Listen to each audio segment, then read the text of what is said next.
இந்த நாளிலும் வேறொரு புதிரோடு உங்களை சந்திக்க நான் ஆசைப்படுகிறேன். தொடர்ந்து புதிர்களை குறித்து நாம் பார்த்து கொண்டிருக்கிறோம்.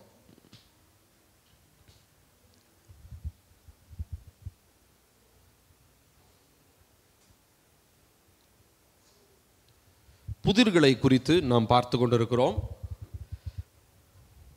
பரலோக ராஜ்யத்தினுடைய ரகசியங்கள் புதிராக இருந்தாலும் அதை புலப்படுத்துவது பரிசுத்த ஆவியானவருடைய வேலையாக இருக்கிறது. ஹல்லேலூயா, ஆமென்.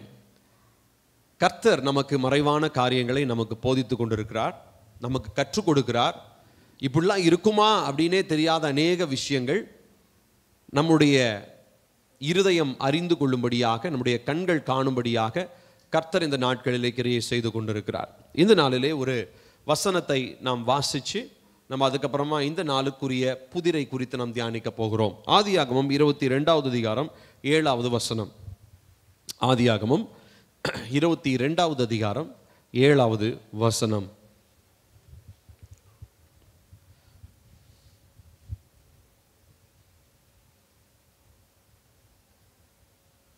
ஆதியாகமம் 22:7 சேர்ந்து வாசிப்போமா? அப்பொழுது ஈசாக்கு தன் தகப்பனாகிய ஆபிரகாமை நோக்கி, என் தகப்பனே என்றான். அதற்கு அவன், என் மகனே, இதோ இருக்கிறேன் என்றான். அப்பொழுது அவன், இதோ நெருப்பும் கட்டையும் இருக்கிறது, தகன பலிக்கு ஆட்டுக்குட்டி எங்கே என்றான். போதும், கண்களை மூடி ஜெபிப்போம். ஆவியானவரே, இந்த வசனத்தின் மூலமாய் இந்த நாளில் நீர் இடைப்படுவீராக.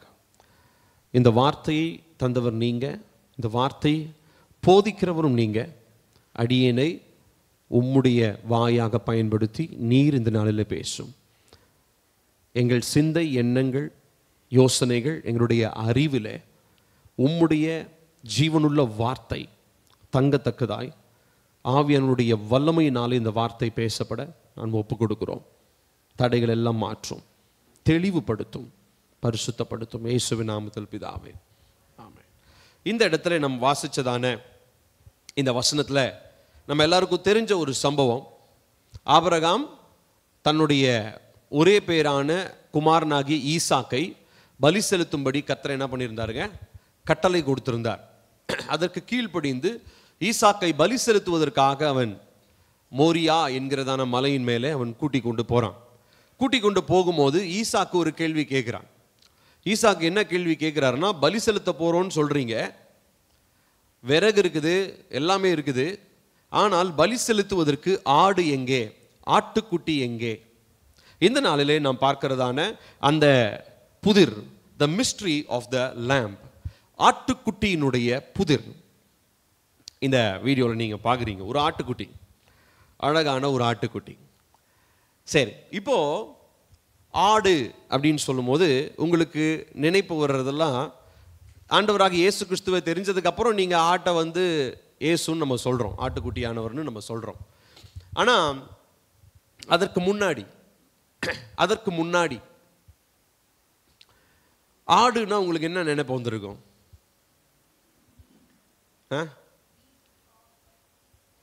எங்க ஆடுனா உங்களுக்கு என்ன நினைப்பு வரும்னு கேட்டேன். ஏசப்பா சொல்லக்கூடாது, அதுக்கு முன்னாடி உங்களுக்கு என்ன நினைப்பு வந்துச்சு ஆடுனா?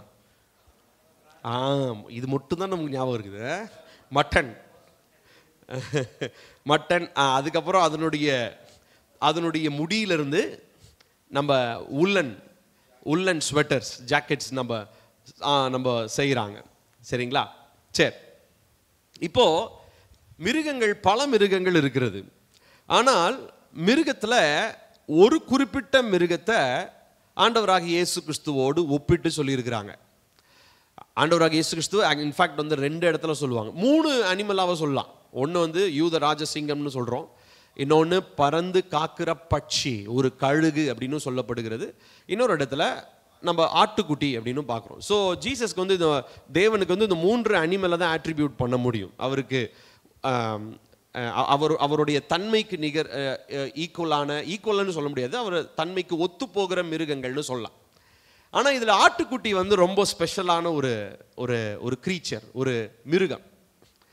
இந்த ஆட்டுக்குட்டி வந்து அதை சொல்லும் போது இட் இஸ் அ டிஃபென்ஸ்லெஸ் க்ரீச்சர்னு சொல்லலாம். என்னன்னா, அதை தன்னை தானே காத்துக்கொள்ள அந்த மிருகத்திற்கு தெரியாது.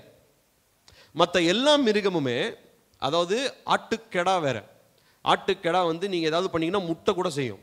ஆனால் ஆட்டுக்குட்டிக்கு எதுவுமே தெரியாது. ஆமாம் தானே? நீங்கள் எந்த தீமை செஞ்சாலும் அதுக்கு தீமை செய்கிறாங்கன்றது கூட அதுக்கு தெரியாது. அது வந்து ரொம்ப இன்னசென்ட்டாகவும் ரொம்ப டிஃபென்ஸ்லெஸ், அதாவது தன்னை தற்காத்து கொள்ளுகிறதான தன்மை அந்த ஆடுகிட்ட கிடையாது. இப்போ இந்த ஆடுக்கு, இந்த ஆட்டை பாதுகாக்கிறதுக்கு ஒரு மனுஷன் ஒருத்தன் அவசியம். மனுஷன் இல்லைன்னா ஆட்டுக்குட்டியை பராமரிக்க முடியாது. இப்போ இது ரொம்ப ரொம்ப இருக்கிற அனிமல் கிங்டம்லேயே ரொம்ப பரிதாபமானதும் ரொம்ப இன்னசென்ட், குற்றமற்றதுமா இருக்கிற ஒரு ஆட்டுக்குட்டி உலகத்தில் எப்படி இந்த அளவுக்கு முக்கியத்துவம் வாய்ந்ததாக மாறினது, அதை பற்றி தான் இன்னைக்கு நம்ம பார்க்க போகிறோம். ஆட்டுக்குட்டியினுடைய புதிர். நல்லா கவனிக்கணும், ஆட்டுக்கெடா கிடையாது, ஆட்டுக்குட்டி. இப்போ இந்த ஆட்டுக்குட்டி அப்படின்னாலே நமக்கு பிப்ளிக்கலா பேசும்போது இப்போ ஏசப்பா பற்றி உங்களுக்கு ஞாபகம் வருது. இன்னொன்று ஆட்டுக்குட்டின்னா உங்களுக்கு பலியை பற்றி ஞாபகம் வரும் இல்லையா?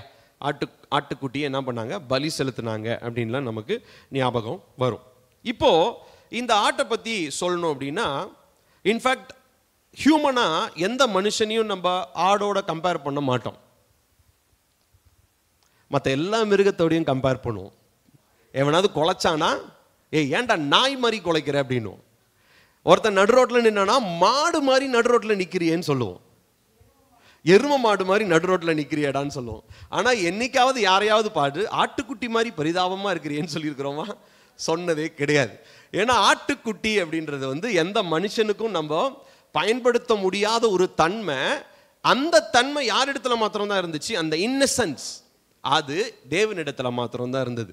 அதனால தான் இருக்கிற எல்லா அனிமல்லையும் ஏசப்பாவோடு கூட கம்பேர்னு சொல்ல முடியாது, அவருடைய தன்மைக்கு சற்று ஒத்து போகிறதான ஒரு மிருகம் எந்த மிருகமாக இருக்குது? ஆடாக இருக்கிறது. இப்போ இந்த ஆட்டை குறித்து பார்க்கும் பொழுது நிறைய காரியங்கள் பழைய ஏற்பாட்டில் புதிய ஏற்பாட்டில் அநேக காரியங்கள் இருக்கிறது. அதை குறித்து இந்த நாளில் நாம் ஆழமாக நாம் பார்க்க போகிறோம். இப்போ கவனிக்கணும், எல்லாரும் கவனிங்க, என்னை பாருங்க எல்லாரும். இப்போ இந்த ஆடு அப்படின்றதை குறித்து சொல்லும் பொழுது முதலாவது ஆடு பலியிடப்பட்டது எங்க? முதலாவது ஒரு ஆடு பலியிடப்பட்டது எங்க? சரி, முதலாவது ஆடு விடுங்க, மிருகம் பலியிடப்பட்டது எங்க? முதல்ல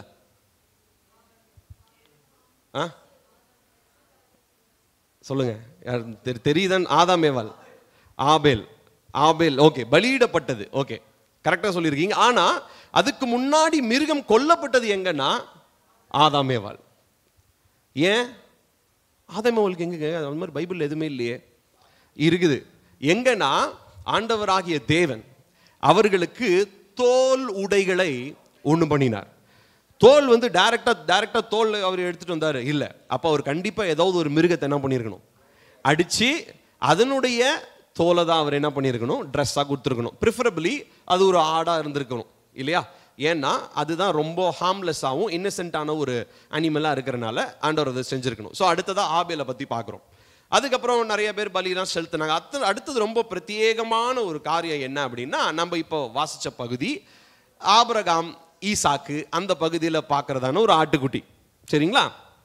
இப்போ ஆபிரகாம் ஈசாக்கு பற்றி நம்ம வாசிக்கலாமா? அந்த பகுதியை ஆதியாகமம் 22வது அதிகாரம் 1-8 வசனங்களை நம்ம வாசிக்க போகிறோம். எடுத்துக்கோங்க, எல்லாரும் எடுங்க. ஆதியாகமம் 22வது அதிகாரம் 1-8 வசனங்கள் சேர்ந்து வாசிப்போமா? இந்த காரியங்கள் நடந்த பின்பு தேவன் ஆபிரகாமை சோதித்தார். எப்படி எனில், அவர் அவனை நோக்கி, ஆபிரகாமே என்றார். அவன் இதோ அடியேன் என்றான். அப்பொழுது அவர், உன் புத்திரனும் உன் ஏகசுதனும் உன் நேசகுமாரனுமாகிய ஈசாக்கை நீ இப்பொழுது அழைத்து கொண்டு மோரியா தேசத்துக்கு போய் அங்கே நான் உனக்கு குறிக்கும் மலைகள் ஒன்றின் மேல் அவனை தகன பலியாக பலியிடு என்றார். ஆபிரகாம் அதிகாலையில் எழுந்து தன் கழுதையின் மேல் சேணம் கட்டி தன் வேலைக்காரரில் 2 பேரையும் தன் குமாரன் ஈசாக்கையும் கூட்டிக் கொண்டு தகன பலிக்கு கட்டைகளையும் பிளந்து கொண்டு தேவன் தனக்கு குறித்த இடத்திற்கு புறப்பட்டு போனான். 3ஆம் நாளில் ஆபிரகாம் தன் கண்களை ஏறெடுத்து பார்த்து தூரத்திலே அந்த இடத்தை கண்டான். அப்பொழுது ஆபிரகாம் தன் வேலைக்காரரை நோக்கி, நீங்கள் கழுதையை நிறுத்தி இங்கே காத்திருங்கள், நானும் பிள்ளையாண்டானும் அவ்விடம் மட்டும் போய் தொழுது கொண்டு உங்களிடத்திற்கு திரும்பி வருவோம் என்றான். ஆபிரகாம் தகன பலிக்கு கட்டைகளை எடுத்து தன் குமாரனாகி ஈசாக்கின் மேல் வைத்து தன் கையிலே நெருப்பையும் கத்தியையும் எடுத்துக்கொண்டான். இருவரும் கூடி போனார்கள். அப்பொழுது ஈசாக்கு தன் தகப்பனாகிய ஆபிரகாமை நோக்கி, என் தகப்பனே என்றான். அதற்கு அவன், என் மகனே, இதோ இருக்கிறேன் என்றான். அப்பொழுது அவன், இதோ நெருப்பும் கட்டையும் இருக்கிறது, தகன பலிக்கு ஆட்டுக்குட்டி எங்கே என்றான். அதற்கு ஆபிரகாம், என் மகனே, தேவன் தமக்கு தகன பலிக்கான ஆட்டுக்குட்டியை பார்த்து கொள்வார் என்றான். அப்புறம் இருவரும் கூடி போய் தேவன் அவனுக்கு சொல்லியிருந்த இடத்திற்கு வந்தார்கள். அங்கே ஆபிரகாம் ஒரு பலிபீடத்தை உண்டாக்கி கட்டைகளை அடுக்கி தன் குமாரனாகிய ஈசாக்கை கட்டி அந்த பலிபீடத்தில் அடுக்கிய கட்டைகளின் மேல் அவனை கிடத்தினான். போதும். இப்போ நம்ம இங்க பார்க்கிறோம், இந்த 7வது வசனம் தான் நம்ம முதல்ல வாசிச்சோம். ஆடு எங்க அப்படின்னு சொல்லி ஈசாக்கு கேட்கிறார். 8வது வசனத்துல ஆபிரகாம் அதற்கு பதில் சொல்லுகிறார், தேவன் தமக்கு தகன பலிக்கான ஆட்டுக்குட்டியை பார்த்து கொள்வார். ஒருவேளை உன்னை தாண்டா பலி செலுத்த போறேன் அப்படின்னு அவர் சொல்லியிருந்தார்னா ஈசா கண்டிப்பா போயிருக்க மாட்டார். ஏன்னா ஈசாக்கு அந்த அளவுக்கு கீழ்ப்படிஞ்சவர், கண்டிப்பா கீழ்ப்படிஞ்சிருப்பாரு நான் நினைக்கிறேன். ஈசாக்கு கிட்டத்தட்ட நம்ம டிவியில பார்க்குற ஈசாக்கு சின்ன குழந்தை மாதிரி டிவியில காமிச்சிருப்பாங்க அந்த வீடியோவில், அந்த பலிபீடத்தில் வைக்கிறது. ஒரு 7-8 வயசு பையன் கிடையாது. ஈசாக்கு கிட்டத்தட்ட 30 வயது உள்ளவனாக இருந்தான். எத்தனை வயசுங்க? 30 வயசு. 30 வயசுனா எவ்வளோ பெரிய, இப்போ என்னைய மாதிரி உருவம் உள்ள ஒரு ஆள். இப்படிப்பட்ட ஆள் அவங்க அப்பா அவர் என்ன பண்றாரு, பலியிடுறதுக்கு அவனை கூட்டிட்டு போறார். கூட்டிட்டு போகும்போது அவன் கேட்கிறாரு, ஆடு எங்கே? ஆபிரகாமுடைய பதில் என்ன? அது பார்த்து கொள்ளப்படும். இப்ப நல்லா கவனிக்கணும். இப்ப இந்த பலி அப்படின்றது ரொம்ப ரொம்ப முக்கியமான ஒரு காரியம். அதுவும் இந்த பலிக்கு பிரத்யேகமா ஆட்டுக்குட்டிய தேவன் ஏன் சொன்னார்? இது எல்லாமே ஒரு பெரிய புதிராவே இருக்கிறது. ஏன் ஆண்டவர் ஆட பலி செலுத்தணும்? இருக்கிறதுலே ஒரு ஹார்ம்லெஸ் கிரீச்சரை எதுக்கு ஆண்டவர் கொல்ல சொல்லணும்? இல்லைங்களா? ரொம்ப பரிசுத்தம் சொல்ல முடியாது, சுத்தமான இன்னசென்ட் குற்றமற்ற ஒரு ரத்தத்தை ஆண்டவர் ஏன் கொல்ல சொல்லணும் அப்படின்னு சொல்லி நமக்கு ஒரு கேள்வி வரும். அந்த கேள்விக்கான பதிலை பார்க்க போகிறோம். ஆனா அதுக்கு முன்னாடி there were 3 important sacrifices in the whole Bible that changed the course of history. மனிதனுடைய வரலாற்றை மாற்றினதான்ற 3 முக்கியமான பலிகளை குறித்து நான் உங்களுக்கு சொல்ல போகிறேன். முதலாவது, இப்ப நம்ம பார்த்ததான ஈசாக்கு என்கிறதான மகனை பலி செலுத்தும்படி ஆபிரகாமுக்கு கர்த்தரிட்டதான கட்டளை. ஆனால் நடந்தது என்ன? நம்ம எல்லாருக்கும் தெரியும். ஆண்டவராகிய தேவன் ஆபிரகாம் பலியிடுவதற்கு தன்னுடைய கத்தியை ஓங்கிறதுக்கு முன்னாடி கர்த்தருடைய சத்தம் உண்டாகி, உன்னுடைய பிள்ளையாண்டான் மேல் கையை போடாத அப்படின்னு சொல்லிட்டு ஆண்டவர் என்ன பண்றாரு, அங்க முள் புதரிலே ஒரு ஆட்டுக்கிடா ஒன்று இருக்கிறத காண்பிக்கிறாரு. அந்த ஆட்டுக்கிடாவை அங்க பலி செலுத்துறாங்க. இது ஒண்ணு. அடுத்து ரெண்டாவதா, லேவியராகமம் 16வது அதிகாரத்தில் நம்ம வாசிக்கிறோம். எடுத்து வாசிக்க வேண்டாம், அந்த அதிகாரம் முழுசுமே நீங்க மார்க் பண்ணி வச்சுக்கோங்க. அங்க நம்ம பார்க்கிறோம். இல்ல அதுக்கு முன்னாடி நம்ம இன்னொரு விஷயத்தை சொல்றோம். சோ ஈசாக்கு சொன்னோம்னா, அடுத்ததா நம்ம பார்க்கிறது, எகிப்துல கடைசி வாதை ஒன்று வந்தது. அந்த வாதையினுடைய பெயர் என்ன? தலைச்சன் பிள்ளை சங்காரம். இப்போ இந்த தலைச்சன் பிள்ளைனா என்ன? மூத்த பிள்ளை செத்து போயிடுவான். அந்த வீட்டில் யாரு முதல்ல பிறந்திருந்தாங்களோ செத்துருவாங்க. ஆடு இருந்ததுன்னா ஆட்டுல போட்ட குட்டி செத்து போயிடும். மாடு இருந்ததுன்னா மாடு போட்ட கண்ணு குட்டி செத்து போயிடும். சரிங்களா? இந்த மாதிரி ஒரு வாதையை, கடைசி வாதையை அனுப்பினார். அப்பயும் ஆண்டவர் தப்பிக்கிறதுக்கான ஒரு வழியா இஸ்ரவேலர்கிட்ட என்ன சொன்னாரு? ஒரு ஆட்டை எடுத்து அதை அடித்து அதனுடைய ரத்தத்தை எடுத்து நிலைக்கதவுகளின் மேல் பூசுங்கள். சோ ரெண்டாவதா பார்க்கிறோம். சோ முதலாவது ஒரு மனிதனுக்காக ஒரு ஆடு அடிக்கப்பட்டுச்சு. ரெண்டாவதா நம்ம பார்த்தது ஒரு குடும்பத்திற்காக ஒரு ஆடு. அடுத்து மூணாவதா லேவியராகமம் 16ல வாசிக்கிறோம், ஒரு ஆட்டை கூட்டிட்டு வந்து அந்த ஆட்டுக்கு தலை மேல பிரதான ஆசாரியன் கையை வைத்து தன்னுடைய முழு தேசத்தினுடைய, இஸ்ரவேல் தேசத்தினுடைய ஒட்டுமொத்த பாவத்தையும் அந்த ஆட்டின் மேல செலுத்தி, அதுக்கப்புறமா அந்த ஆட்டை என்ன பண்ணிடுவார் தெரியுமா? வெட்டிடுவார், பலி செலுத்திடுவார். அப்படின்னா என்ன அர்த்தம்? முழு தேசத்தினுடைய பாவத்தையும் அந்த ஆடு சுமந்து கொண்டது. ஸோ முதல்ல ஒரு மனுஷனுக்காக ஒரு ஆடு, ரெண்டாவதா ஒரு குடும்பத்துக்காக ஒரு ஆடு, மூணாவது லேவியராகமம் 16 ஒரு தேசத்துக்காக ஒரு ஆடு. அடுத்ததாக ஆட்டுக்குட்டி ஆண்டவராகிய இயேசு கிறிஸ்து. இவரு பலியிடப்படும் பொழுது வெறும் இஸ்ரவேலுக்காக இல்லை, உலகத்தில் இருக்கிற எல்லா மனுக்குலத்திற்காக. He died for humanity.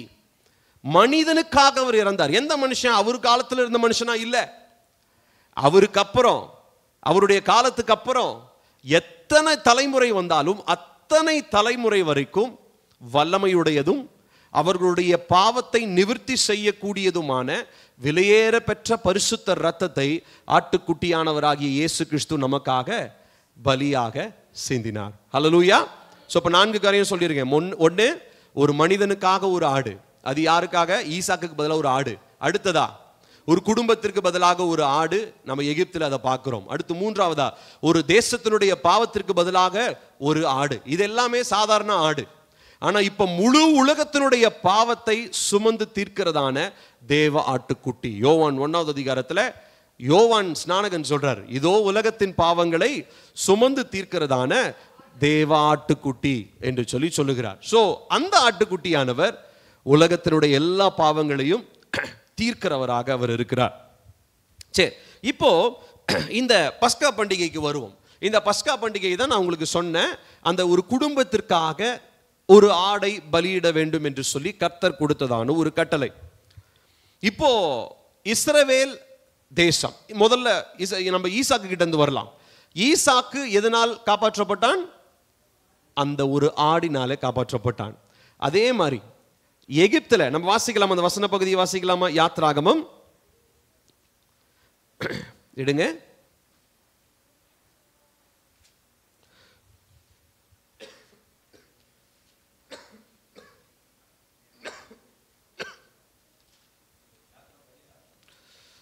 யாத்ராகமம் 12வது அதிகாரம்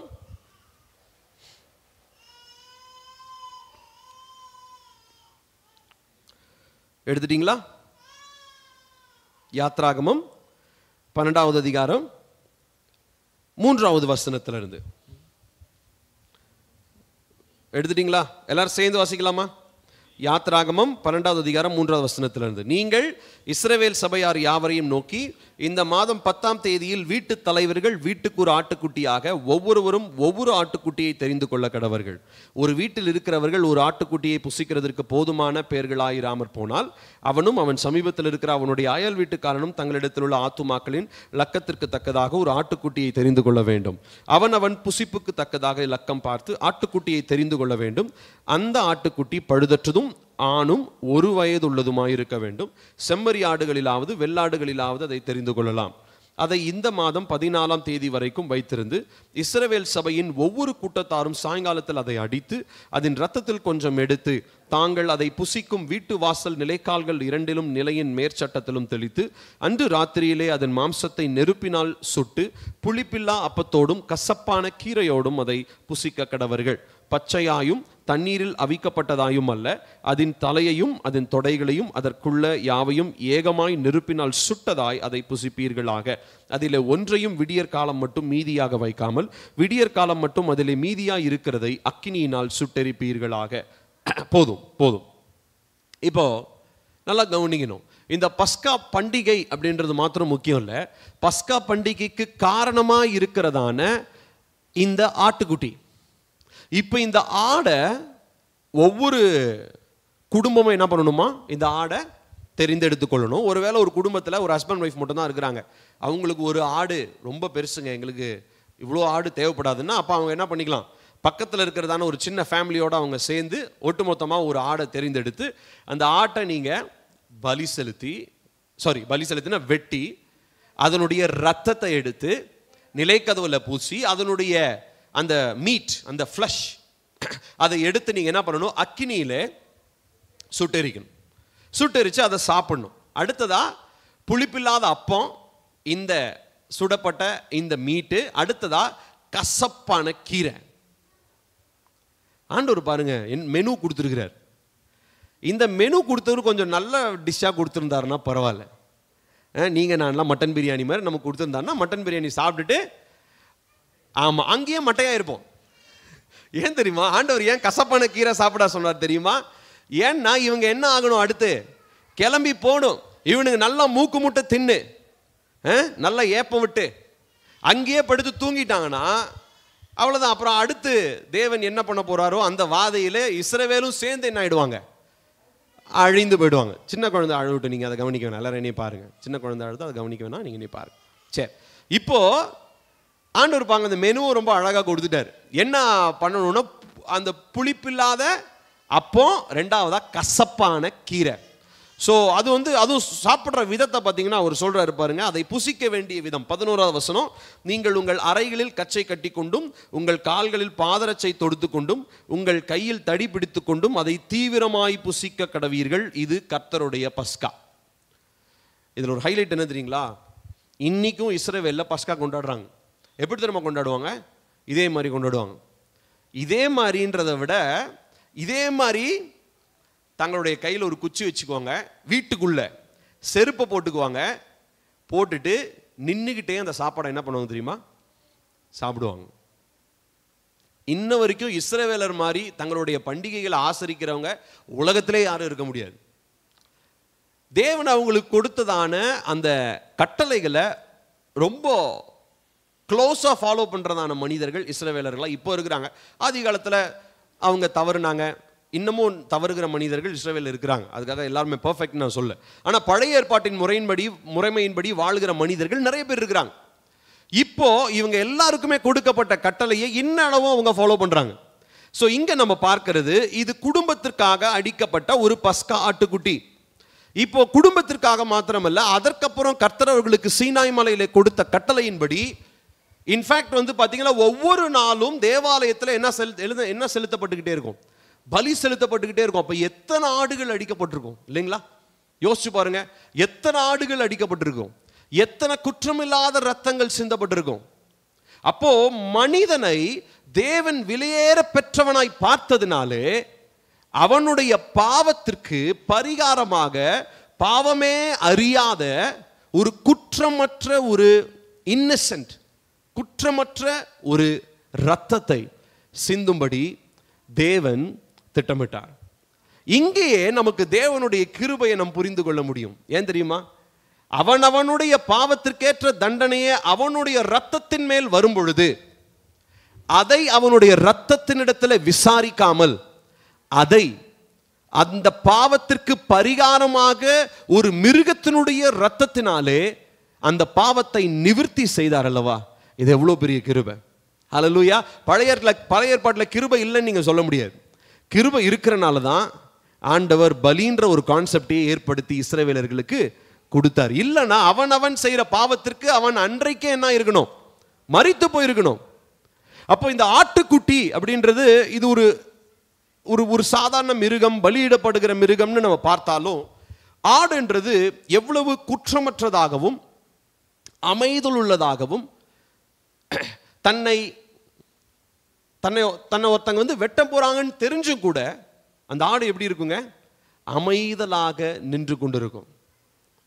ஆண்டவராக இயேசு கிறிஸ்துவை பத்தி ஏசாயா தீர்க்கதரிசனத்தில் கூட சொல்லுவார், அவர் அடிக்கப்படுகிறதுக்கு எடுத்து கூட்டிட்டு போகப்படுகிற ஆட்டை போல என்ன பண்றாரு, அவர் இருக்கிறார். அதை பத்தி நம்ம இன்னும் டீட்டெயிலாக நம்ம வாசிக்க போகிறோம். ஏசாயா 53வது அதிகாரத்தில் நம்ம அதை வாசிக்கிறோம். எடுக்கலாமா? ஏசாயா 53வது அதிகாரம் 1-12 வசனங்களை வாசிக்க போறோம். ஏசாயா 53 1-12. எங்கள் மூலமாய் சேர்ந்து வாசிப்போம். கேள்விப்பட்டதை விசுவாசித்தவன் யார்? கர்த்தருடைய புயம் யாருக்கு வெளிப்பட்டது? இளங்கிளையை போலவும் வறண்ட நிலத்திலிருந்து துளிர்க்கிற வேரை போலவும் அவனுக்கு முன்பாக எழும்புகிறார். அவருக்கு அழகும் இல்லை, சௌந்தரியமும் இல்லை. அவரை பார்க்கும்போது நாம் அவரை விரும்பத்தக்க ரூபம் அவருக்கு இல்லாதிருந்தது. அவர் அசட்டை பண்ணப்பட்டவரும் மனுஷரால் புறக்கணிக்கப்பட்டவரும் துக்கம் நிறைந்தவரும் பாடு அனுபவித்தவருமாயிருந்தார். அவரை விட்டு நம்முடைய முகங்களை மறைத்து கொண்டோம். அவர் அசட்டை பண்ணப்பட்டிருந்தார், அவரை எண்ணாமற் போனோம். மெய்யாகவே அவர் நம்முடைய பாடுகளை ஏற்றுக்கொண்டு நம்முடைய துக்கங்களை சுமந்தார். நாமோ அவர் தேவனால் அடிபட்டு வாதிக்கப்பட்டு சிறுமைப்பட்டவர் என்று எண்ணினோம். நம்முடைய மீறுதல்கள் நிமித்தம் அவர் காயப்பட்டு நம்முடைய அக்கிரமங்களின் நிமித்தம் அவர் நொறுக்கப்பட்டார். நமக்கு சமாதானத்தை உண்டு பண்ணும் ஆக்கினை அவர் மேல் விழுந்தது. அவருடைய தழும்புகளால் குணமாகிறோம். நாம் எல்லாரும் ஆடுகளைப் போல வழி தப்பி திரிந்து அவனவன் தன் தன் வழியிலே போனோம். கர்த்தரோ நம் எல்லாருடைய அக்கிரமத்தையும் அவர் மேல் விழப்பண்ணினார். அவர் நெருக்கப்பட்டும் ஒடுக்கப்பட்டும் இருந்தார், ஆனாலும் தம்முடைய வாயை அவர் திறக்கவில்லை. அடிக்கப்படும்படி கொண்டு போகப்படுகிற ஒரு ஆட்டுக்குட்டியை போலவும் தன்னை மயிர் கத்திருக்கிறவனுக்கு முன்பாக சத்தமிடாதிருக்கிற ஆட்டை போலவும் அவர் தம்முடைய வாயை திறவாதிருந்தார். இடுக்கணிலும் நியாய தீர்ப்பிலும் இருந்து அவர் எடுக்கப்பட்டார். அவருடைய வம்சத்தை யாரால் சொல்லி முடியும்? ஜீவனுள்ளோருடைய தேசத்திலிருந்து அறுப்புண்டு போனார். என் ஜனத்தின் மீறுதல் நிமித்தம் அவர் வாதிக்கப்பட்டார். துன்மார்க்கரோடே அவருடைய பிரேத குழியை நியமித்தார்கள். ஆனாலும் அவர் மரித்த போது ஐஸ்வர்யவானோடே இருந்தார். அவர் கொடுமை செய்யவில்லை, அவர் வாயில் வஞ்சனை இருந்ததும் இல்லை. கர்த்தரோ அவரை நொறுக்க சித்தமாகி அவரை பாடுகளுக்கு உட்படுத்தினார்.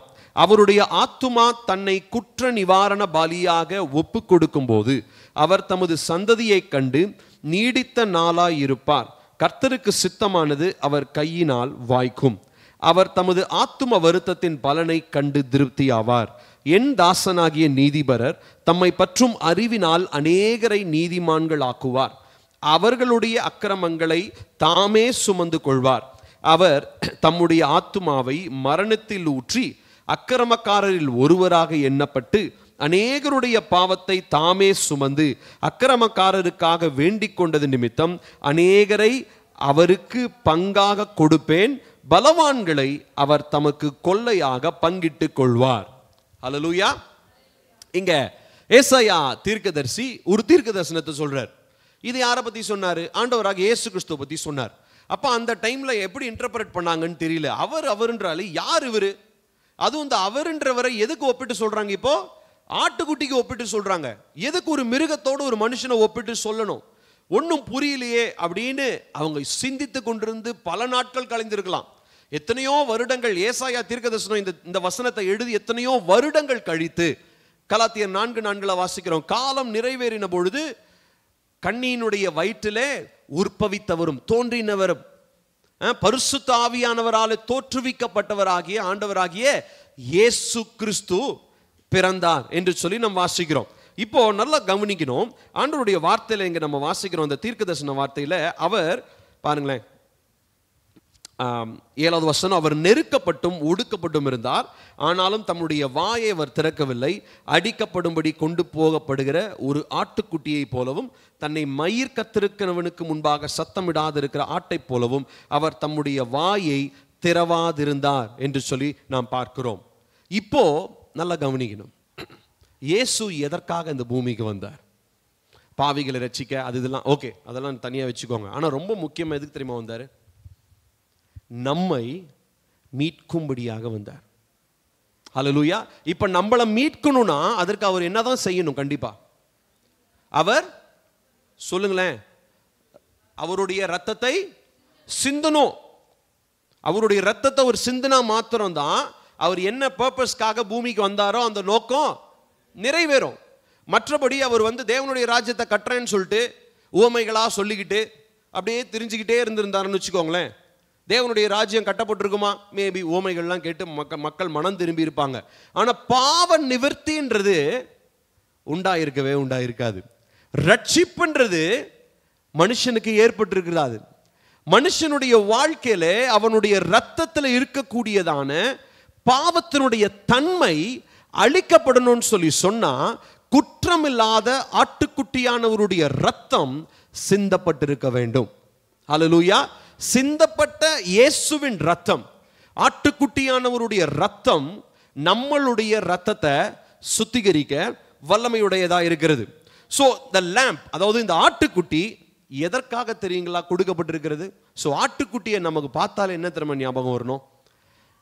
இந்த ஆட்டுக்குட்டியை போல இயேசு எனக்காக தன்னுடைய ரத்தத்தை சிந்தினார். இது நம்ம ஜெனரலைஸ் பண்ணிடுறோங்க. அதுதான் நம்மளுடைய பிரச்சனை. என்னன்னா ஜெனரலைஸ், இயேசு உலகத்துக்காக மரித்தார், ஏன் உங்களுக்கு மரிக்கலையா? எனக்காகன்னு சொல்றது வேற, இயேசு மொத்த உலகத்திற்காக மரித்தார்னு சொல்றது வேற. இன்ஃபேக்ட் ஈசாக்கு மாதிரி நம்ம சொல்லணும். ஈசாக்கு கிட்ட கேட்டீங்கன்னா அவர் என்ன சொல்லுவார்? ஆமாங்க, எனக்கு பதிலா அங்க ஒரு புதர்ல என்ன இருந்துச்சு? ஒரு ஆடு இருந்துச்சு. அதனால எங்க அப்பா அந்த ஆடை எடுத்து என்ன பண்ணிட்டார்? பலி செலுத்திட்டார். இந்த மாதிரி தான் நம்ம ஒவ்வொருவருடைய கதையும். நம்ம கொல்லப்பட்டிருக்க வேண்டும். நம்முடைய பாவங்களுக்கு தக்கதாக அவர் நமக்கு சரி கட்டியிருந்தார்னா சோலி என்னைக்கோ முடிஞ்சிருக்கும். ஆனா ஆண்டவர் என்ன பண்றாருங்க? தம்முடைய குமாரனுடைய இரத்தத்தின் நிமித்தம், சிந்தப்பட்ட இயேசு கிறிஸ்து ஆட்டுக்குட்டியானுடைய இரத்தத்தின் நிமித்தம் நம்முடைய பாவங்களை கழுவி அவர் மீட்டார். ஹல்லேலூயா. அப்போ ஆடுனாலே நம்ம புரிந்துக்க வேண்டியது, it is blessed so that man can be sinless. ஆடுன்றது கர்த்தர் எதுக்காக கொடுத்தார் தெரியுமா? ஒரு மனிதன் பாவமற்றவனாக இருக்கக்கூடியதான ஒரு வழி ஒன்று இருக்கிறது அப்படின்றது ப்ரூவ் பண்றதுக்காக தான் ஆண்டவர் எதை உருவாக்கினார்? லேம்ப், ஆட்டுக்குட்டி. மற்ற எல்லா மிருகங்களை விட இந்த லேம்ப், அதாவது அந்த அந்த ஈகோ சிஸ்டம்ல அது இருக்குது, part of ecosystem. Okay, அது புல்லு சாப்பிடுது, எல்லாம் ஓகே தான். ஆனா அதனுடைய பிரத்யேகமான நோக்கம் மனிதனுடைய பாவத்திற்காக பரிகாரம் செய்யப்பட வேண்டிய பலியாக அது மரித்தாக வேண்டும். ஹல்லேலூயா.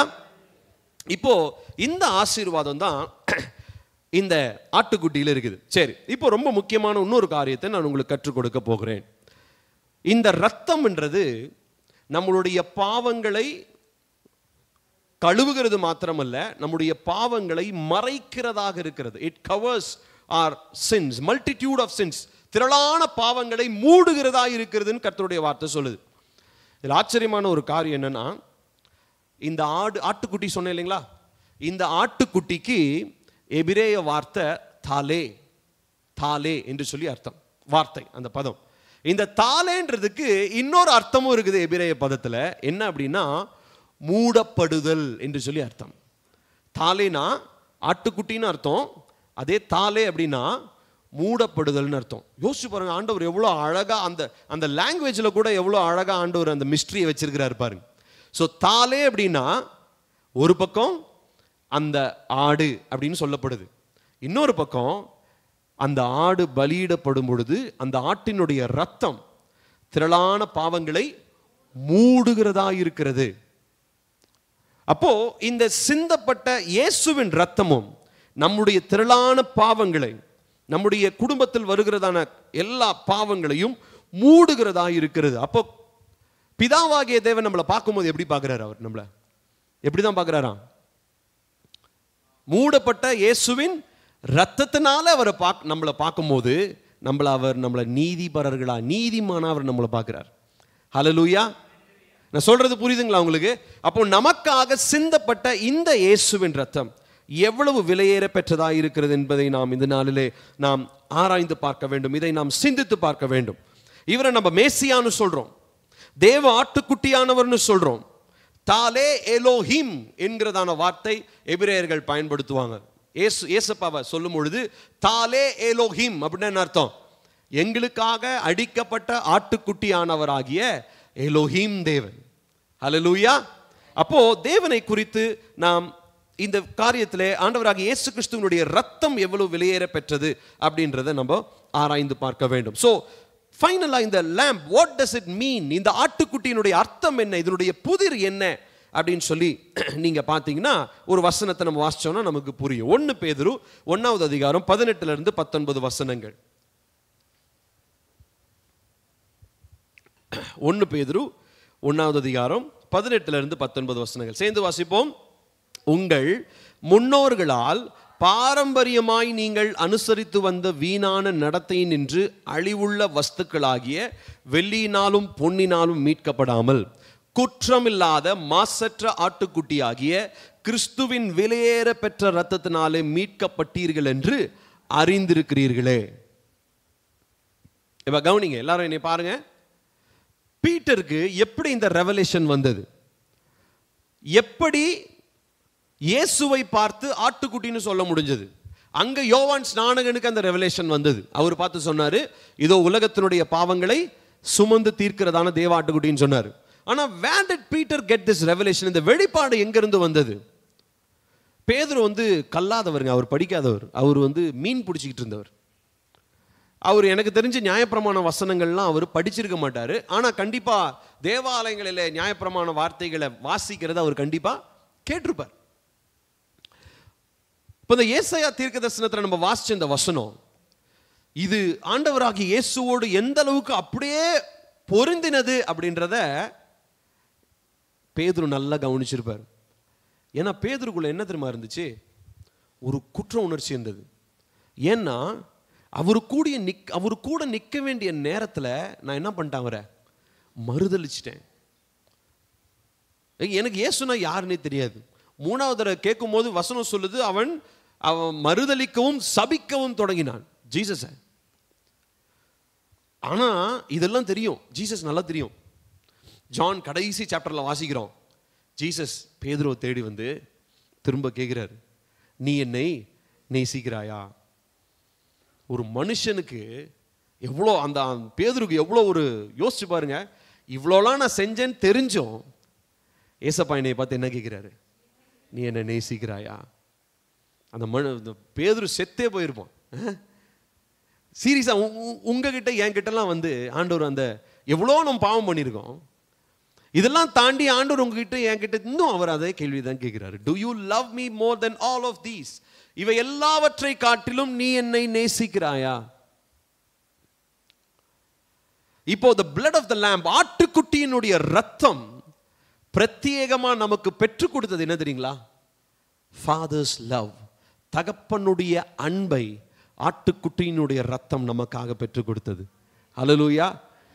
இயேசு மாத்திரம் நமக்காக பலியாகலன்னு சொல்லி சொன்னா, அவருடைய ரத்தம் நமக்காக சிந்தப்படலன்னு சொன்னா, பிதாவினுடைய அன்பு இவ்விதமாய் தான் இருக்கிறதுன்னு சொல்லி உங்களால புரிந்து கொண்டிருக்கவே முடியாது. வார்த்தையினால வாசிச்சிருப்பீங்க, தேவன் தம்முடைய ஒரே பேரான குமாரனை தந்தருளி இந்த உலகத்திலே எல்லாம் பண்ணி இவ்வளவாய் நம்மளை அன்பு கூர்ந்தார். ஓகே, இந்த வசனம் தான் நமக்கு இருந்திருக்கும். இயேசு கிறிஸ்து ரத்தம் சிந்தாம இருந்திருந்தா எப்படி அன்பு கூர்ந்தாரு? தந்தருளினார். ஓகே, சரி, அது தாண்டி என்ன? அன்புன்றது தன்னையே பலியாக கொடுக்கிற அன்பை காட்டிலும் பெரிதான அன்பு இந்த உலகத்துல வேற எதுவுமே இல்லை. So Jesus அங்கங்க போய் I love you, Father loves you, பிதா உன்னை நேசிக்கிறார், தேவன் உன்னை நேசிக்கிறார்னு தெரு தெருவா போய் சுத்தி திரிஞ்சு சொல்லியிருந்தாலும் அன்பை பத்தி ஒரு மனுஷனுக்கும் புரிஞ்சிருக்காது. அன்பு புரிவதற்கான ஒரே வழி, சிலுவையிலே தன்னுடைய ஜீவனை பிதாவுனுடைய கட்டாயத்தின் பேரில் சுய விருப்பத்தினாலே தன்னுடைய ஜீவனை நமக்காக, உங்களுக்காக, எனக்காக, நம்ம ஒவ்வொருத்தருக்காக அவர் ரத்தம் சிந்தினதினாலே. ஹல்லேலூயா. இப்ப இந்த ஆட்டுக்குட்டியினுடைய ரத்தம் நல்லா கவனிக்கணும். ஆட்டுக்குட்டியினுடைய ரத்தம் நம்முடைய திரளான பாவங்களை மூடுவது மாத்திரம் இல்லை, இட் ஹெல்ப்ஸ் அஸ் ரியலைஸ் பிதாவுனுடைய அன்பு என்னன்றத புரிந்து கொள்றதுக்கு ஆட்டுக்குட்டியானுடைய ரத்தம் நமக்கு அவசியமா இருக்கிறது. ஹல்லேலூயா. ரத்தம் சிந்தப்படலனா இன்ன வரைக்கும் நீங்களும் நானும் யோவான் 3:16 தான் தெரு தெருவா சொல்லிக்கிட்டு தெரிஞ்சிருப்போம். தேவன் தம்முடைய ஒரே பேரான குமாரனை கொடுத்தாரு, அன்பு கூர்ந்தாரு, உலகத்தில் அன்பு கூர்ந்தாரு. ஓகே, எப்படி அன்பு கூர்ந்தாரு? இன்னைக்கு அந்த கேள்வியை கேட்டா நம்ம உடனே என்ன பண்றோம்? சிலுவையை நம்ம காண்பிக்கிறோம். சிலுவையில நமக்காக பாடுகளை ஏற்றுக்கொண்டு ரத்தத்தை சிந்தினதான இயேசு கிறிஸ்துவை நம்ம ஒரு மனிதனுக்கு சொல்றோம். So without the sacrifice of the lamb, ஆட்டுக்குட்டியினுடைய பலி இல்லாம அன்புன்றது ஒரு மனிதனுடைய வாழ்க்கையில உணர முடியாது. பலி செலுத்துறது ரொம்ப கொடூரமான விஷயம் நீங்க நினைச்சீங்கன்னா உங்களுடைய ஆத்துமா அழிந்து போகிறது அதை விட கொடூரமான விஷயம். இன்னைக்கு வெளிநாட்டில் வந்து பார்த்தீங்கன்னா ஐ எம் அ வீகன், அதாவது நான் வந்து நான் வெஜிடேரியன் கிடையாது, நான் வெஜிடேரியன் சொல்றதால அது ஒரு பெரிய ஒரு புரட்சி ஆரம்பிச்சிருக்கிறது, மூவ்மெண்ட் ஒன்று ஆரம்பிச்சிருக்கு. இன்னைக்கு நம்ம இந்தியாவிலேயும் நிறைய பேர் இருக்கிறாங்க. பிறப்பிலிருந்தே நான்வெஜ் சாப்பிடாம இருக்கிறவங்கள பற்றி நான் சொல்ல, நான்வெஜ் சாப்பிட்டுட்டு திடீர்னு ஏதோ ஒரு புத்தி வந்த மாதிரி நான் நான்வெஜ்லாம் சாப்பிட மாட்டேன். ஏங்க சாப்பிட மாட்டீங்க? ஐயோ, மிருகங்களை கொடூரமாக அடித்து சாப்பிட்றது எவ்வளோ கஷ்டமாக இருக்கு. அப்போ இவ்வளோ நாள் சாப்பிட்டது இந்த வீகன்னு புரட்சி பண்ணுறவங்களாம் ஏற்கனவே நல்லா மூக்கு முட்டை சாப்பிட்டவனுக்கு தான் வீகன் புரட்சி பண்ணுறாங்க. இறைச்சி சாப்பிடக்கூடாது, நான் வெஜிடேரியன் சாப்பிட மாட்டாங்க. சரி, நான் சாப்பிடாத பற்றி நான் பேசல. ஆனால் இன்னைக்கு அப்படி புரட்சி பண்ணுறவங்க கிட்ட போய் நீங்கள் கேளுங்களேன், பலி செலுத்தலாம் எவ்வளோ கொடூரமான விஷயம். ஆனால் தேவனுக்கு தெரியும் அப்படி பலி செலுத்தப்படலைன்னா உங்களுடைய ஆத்துமா நரகத்துல இருப்பது இது எல்லாவற்றையும் விட ரொம்ப கொடிதான ஒரு விஷயம். அப்ப நரக ஆக்கினையிலிருந்து தப்புவிக்கப்பட வேண்டும் என்று சொன்னால், கவனிங்க எல்லாரும், நரக ஆக்கினையிலிருந்து தப்புவிக்கப்பட வேண்டும் என்று சொன்னால் ஒரு குற்றமற்ற ரத்தம் நமக்காக சிந்தப்பட வேண்டும். It is universal truth, universal fact. இதை நீங்க ஏத்துக்கிட்டாலும் சரி ஏத்துக்கலனாலும் சரி, இதுதான் உண்மை. அன்பு வெளிப்படுதுன்னு சொல்லிட்டு இருக்கிறது முக்கியம் இல்ல. ரத்தத்தினாலே அன்பு வெளிப்பட்டுச்சு. தன்னுடைய காயங்களினாலே அவர் அன்பை வெளிப்படுத்தினார். தன்னுடைய ஒரே பேரான குமாரனை நொறுக்குவது அவருடைய சித்தமாக இருந்தது என்று சொல்லி ஏசாயா 53 நம்ம வாசிச்சோம். It was God's will. Gethsemane தோட்டத்தில் ஏசப்பா என்ன ஜெபம் பண்ணாரு? இந்த பாத்திரம் என்னை விட்டு நீங்க கூடுமானால் நீங்கட்டும், ஆகிலும் என்னுடைய சித்தம் அல்ல உம்முடைய சித்தத்தின்படி ஆகட்டும். அப்போ இந்த ஆட்டுக்குட்டியானவர், இவருடைய விலையேற பெற்ற ரத்தம் பாருங்க, அந்த 18ஆம் வசனத்துல ரொம்ப அழகா பேதுரு சொல்றாரு, அழிவுள்ள வஸ்துக்களாகிய வெள்ளியினாலும் பொன்னினாலும் மீட்கப்படாமல், you were not redeemed by silver or gold. தங்கம் வைடூரியம் பொன்னு இதை ஈனையா கொடுத்து பரவாயில்லப்பா பில்லி நான் எடுத்துக்கிறேன். நோ. ஏசப்பாவுடைய அன்பு பாருங்களேன், எவ்வளோ விலையேற பெற்றது பாருங்களேன். கொஞ்சம் யோசிச்சு பாருங்க. நேற்று இந்த செய்தியை நான் நோட்ஸ் எடுத்துட்டு இருக்கும் போது நான் லிட்ரலா அழுதேன். நான் என்ன செஞ்சேன் ஆண்டவரே? What did I do to deserve such love? இப்படிப்பட்டதான ஒரு அன்பை அனுபவிப்பதற்கு நான் என்ன செஞ்சேன்? என்கிட்ட என்ன நற்காரியம் இருக்குது? நான் என்ன புண்ணியம் பண்ணேன்? நான் என்ன, என்கிட்ட எதுவுமே இல்லை. தகுதி இல்லாம இருக்கிற உங்களையும் என்னையும், இதற்கு பதிலா நீங்க ரத்தம், உங்க ரத்தத்தையே கேட்கிறாரு அவரு? இல்ல. நம்மளை பலி செலுத்த சொல்றாரா? இல்ல. வேற ஏதாவது கேட்கிறாரா? இல்ல. நம்மளுடைய வாழ்க்கை, நம்முடைய இருதயத்தை அவர் கேட்கிறாரு. நம்முடைய இருதயத்தை நம்ம பார்த்தோம் 21 days ஃபாஸ்டிங் பிரேயர்ல 90 அறைகள், 90 அறைக்கு ஒரு ஆக்சஸ் கேட்கிறார். அவ்வளவுதான், வேற எதுவுமே கேட்கல. 90 அறைக்குள்ளேயும் நான் உள்ள போய் வரணும்பா, அது என்னுடையதா இருக்கணும். உன்னுடைய சரீரமாகிய உன்னுடைய ஆலயம் என்னுடையதாக மாற்றப்பட வேண்டும். I belong to you, you belong to me. நான் உன்னுடையவன், நீ என்னுடையவள், என்னுடையவன். இந்த ஒரு இன்டிமசி, இந்த ஒரு நெருக்கம் ஆட்டுக்குட்டியினுடைய ரத்தத்தினாலே உங்களுக்கும் எனக்கு உண்டானது இந்த நெருக்கம் தாங்க. அதனாலதான் ஆண்டவர் என்ன பண்ணலங்க, பேதுரு ரொம்ப அழகா அதை கம்பேர் பண்ணி சொல்றாரு. பொண்ணுனாலும் வெள்ளினாலும் 1 கோடி ரூபாய் கொடுத்து ஒரு ஆத்துமாவை வாங்க முடியாது. இல்ல 10,000 கோடி ரூபாய் கொடுத்து கூட ஒரு ஆத்துமாவை வாங்க முடியாது. ஏன்னா ஆத்துமா பாவத்திற்கு விலை போயிடுச்சு. அந்த ஆத்துமா பாவத்தில் செத்து கிடக்குது. அதை உயிர்ப்பிக்கக்கூடிய ஒரே வல்லமை பழுதற்ற குற்றமற்ற ரத்தம் மாத்திரமே. ஹல்லேலூயா. So blood is an universal language. ரத்தம் என்பது உலகளாவிய ஒரு மொழி.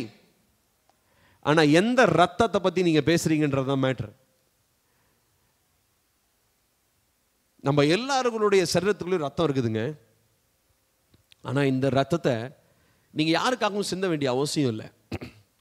உங்களுக்காக சிந்தப்பட்ட ரத்தத்தை நீங்க விசுவாசிக்கிறது மாத்திரம்தான் தேவன் உங்களிடத்தில் எதிர்பார்க்கிறார்.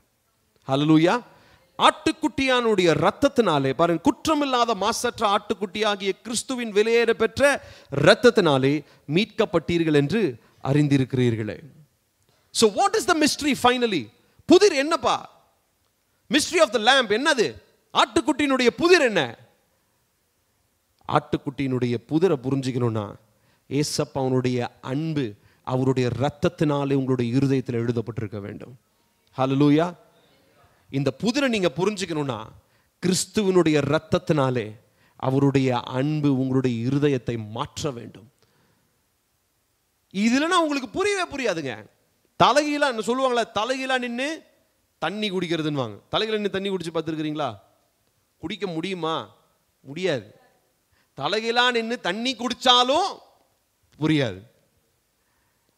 விலையேற பெற்ற அன்பு உதாசீனப்படுத்துவதற்காக, ஏனோதானோ என்று இருப்பதற்காக, சீ என்று உதறி தள்ளுவதற்காக விலையேற பெற்ற இயேசுவின் ரத்தம் சிந்தப்படவில்லை. பிரியமானவர்களே, ஹல்லேலூயா. So to understand the mystery of the lamb, you need to understand what the blood of Jesus did for you. இயேசுவின் ரத்தம் உங்களுக்காக செய்தது என்ன என்கிறதான அந்த அழுத்தம், அந்த தாக்கம் உங்கள் இருதயத்திலே உண்டாக வேண்டும். உங்களுடைய இருதயத்துக்கு அந்த கெப்பாசிட்டி இருக்குதா? நான் உங்களை பார்த்து கேட்கிறேன். உங்களுடைய இருதயம் இயேசுவின் ரத்தத்தினுடைய அந்த வல்லமையை புரிஞ்சு கொள்றதுக்கு உங்க ஹார்ட் ரெடியா இருந்தா மாத்திரம்தான் you will understand who the lamb is. ஆட்டுக்குட்டியானவர் யார் என்பது உங்களுக்கு புரியும். அவருடைய அன்பு இல்லாம பக்கம் பக்கமா 10,000 மிஸ்ட்ரியை படிச்சாலும் ஆட்டுக்குட்டியானவருடைய ரத்தம் எப்படிப்பட்டதான ஒரு மாற்றத்தை எனக்குள் செய்திருக்கிறது அப்படின்றத என்னால சொல்லவும் முடியாது, வெளிப்படுத்தவும் முடியாது. நல்லா கவனிக்கணும் பிரியமானவர்களே. நம்ம எல்லாரையும் ஆண்டவராகிய இயேசு கிறிஸ்து விலையேறப்பெற்ற தன்னுடைய ரத்தத்தினால மீட்டார். இஃப் தட் லவ், அந்த அன்பு, ரத்தத்தினாலே வெளிப்படுத்தப்பட்ட அந்த அன்பு உங்களுடைய இருதயத்தை மாற்றவில்லை என்று சொன்னால் வேறு எதுவுமே உங்க இருதயத்தை மாற்ற முடியாது. வேறு எதுவுமே உங்கள் இருதயத்தை மாற்ற முடியாது.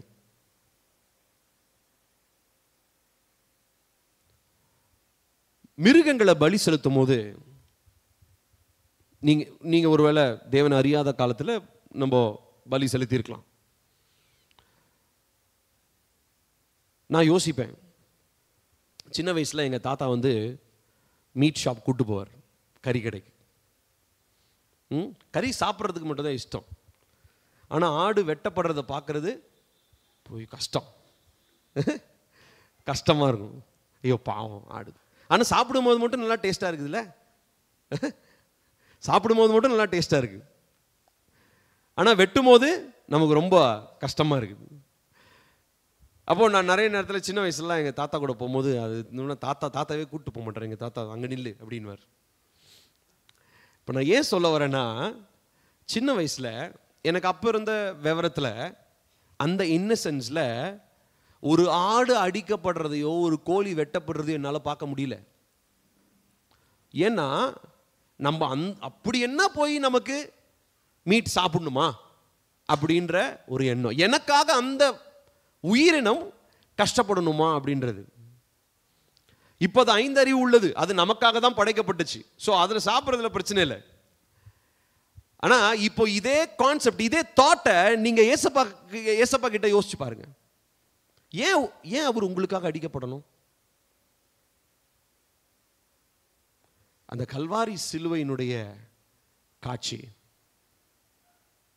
அவருடைய பாதங்களுக்கு கீழே இருந்து கொண்டிருந்ததான அந்த சீஷர்கள், அவங்களுடைய யோசிச்சு பாருங்க, அவங்களுடைய இருதயம் எப்படி இருந்திருக்கும்.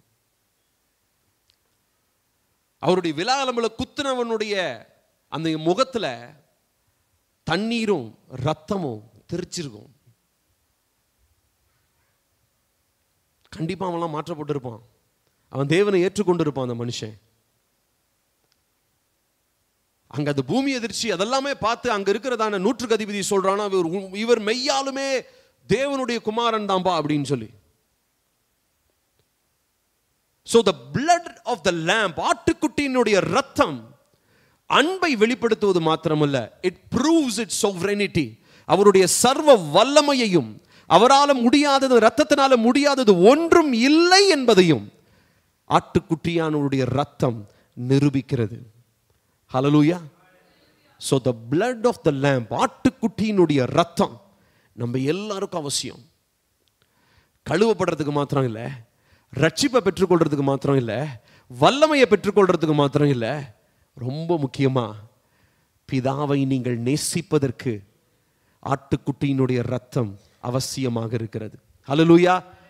நான் சொன்ன மாதிரி இயேசு கிறிஸ்துவினுடைய ரத்தம் சிந்தப்படாம பிதா உங்களை நேசிக்கிறாருன்னு சொன்னா you will not be able to understand, உங்களால புரிந்து கொள்ளவே முடியாது.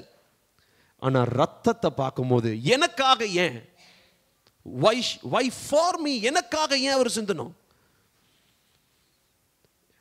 இயேசுவினுடைய ரத்தத்தை தனிப்பட்ட ஒவ்வொரு மனுஷனும் தனிப்பட்ட விதத்துல இதை புரிஞ்சுக்கலன்னு வச்சுக்கோங்களேன், கிறிஸ்தவர்களா வாழ்றதுக்கு நமக்கு தகுதி கிடையாது. So the blood of the lamb, ஆட்டுக்குட்டியினுடைய ரத்தம், it should touch your heart. உங்க ஒவ்வொருத்தருடைய இருதயத்தையும் தொடணும், உங்க ஒவ்வொருத்தருடைய ஆத்மாவையும் தொடணும், உங்க ஒவ்வொருத்தருடைய இமோஷன்ஸையும் தொடணும். சின்ன வயசுல நான் ஸ்கூல் படிக்கும் போது, நான் 5th வரைக்கும் ஒரு ஸ்கூல்ல படித்தேன். அந்த ஸ்கூல்ல வந்து எவ்ரி இயர் கிட்ஸ் கேம்ப் நடத்துவாங்க. அதில் ஜீசஸ் மூவி போட்டு காமிப்பாங்க. அப்போ சிடி அதெல்லாம் கிடையாது, ப்ரொஜெக்டர் மாதிரி ஒன்று இருக்கும். அந்த ப்ரொஜெக்டரில் வந்து அந்த ஸ்லைடு போட்டு ஓட்டுவாங்க. இந்த மூவி சிஸ்டம் தான் இருந்தது. அப்போது சின்ன வயசில் வந்து இந்த ஜீசஸோடைய மூவியில் ஜீசஸ் அடிக்கப்படுறதெல்லாம் காமிப்பாங்க. உட்காந்து எல்லா பிள்ளைங்களும் பேன்னு அழுவாங்க. நானும் அப்போ தான் அவங்களோட சேர்ந்து நானும் அழுவேன். 5th வரைக்கும் தான் அந்த ஸ்கூலில், ஒரு கிறிஸ்டியன் ஸ்கூல் அது. அதுக்கப்புறம் பார்த்தீங்கன்னா சொல்லுவாங்க, அதுக்கப்புறம் அந்த மூவி முடிஞ்சதுக்கப்புறம் ஏசப்பா உங்களுக்காக தான் அடிக்கப்பட்டார், உங்களுடைய பாவங்களுக்காக. அப்போ ஒன்றுமே மண்டையில் ஏறல. அடுத்த நாள் பழையபடி எல்லா விஷயங்களையும் செஞ்சுட்டு ஊதாரித்தனமாக சுற்றிக்கிட்டு அப்படி தான் இருந்தோம். ஆனால் எனக்குள்ள ஒரு மாற்றம் வந்தது. ஒரு குறிப்பிட்ட நாள் இயேசு என்னை தொட்ட அந்த நாளில், ரட்சிப்பின் நாளில் பிரத்யேகமாக என்ன தொட்டது என்ன தெரியுமா? இயேசு உலகத்துக்கு வந்தார், இயேசு அன்பா இருக்கிறாருலாம் இல்லை, இயேசு எனக்காக ரத்தம் சிந்தினார். ஹல்லேலூயா. இதை நீங்க எப்போ பர்சனலைஸ் எனக்குன்னு மாத்திக்கிறீங்களோ அப்போதான் அந்த அன்பு உங்களுடைய இருதயத்தை கரைக்கும். மற்றபடி இயேசு வந்தார் போனார் எல்லாருக்கும் தெரியும், இயேசு சாமி உலகத்தின் கடவுள்னு ஊருக்கே தெரியும்.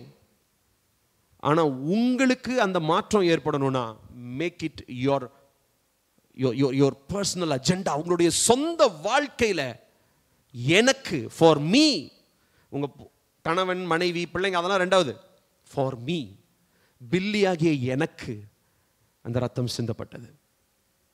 ஹல்லேலூயா.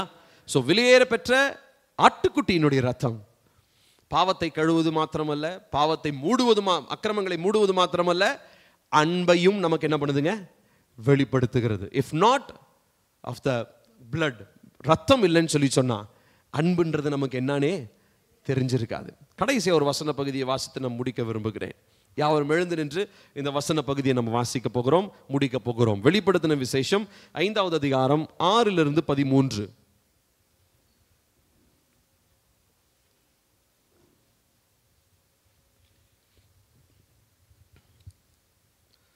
வெளிப்படுத்தின விசேஷம் 5, 6 to 13 சேர்ந்து வாசிப்போம். அப்பொழுது இதோ அடிக்கப்பட்ட வண்ணமாய் இருக்கிற ஒரு ஆட்டுக்குட்டி சிங்காசனத்திற்கும் 4 ஜீவன்களுக்கும் மூப்பர்களுக்கும் மத்தியில் நிற்க கண்டேன். அது 7 கொம்புகளையும் 7 கண்களையும் உடையதாயிருந்தது.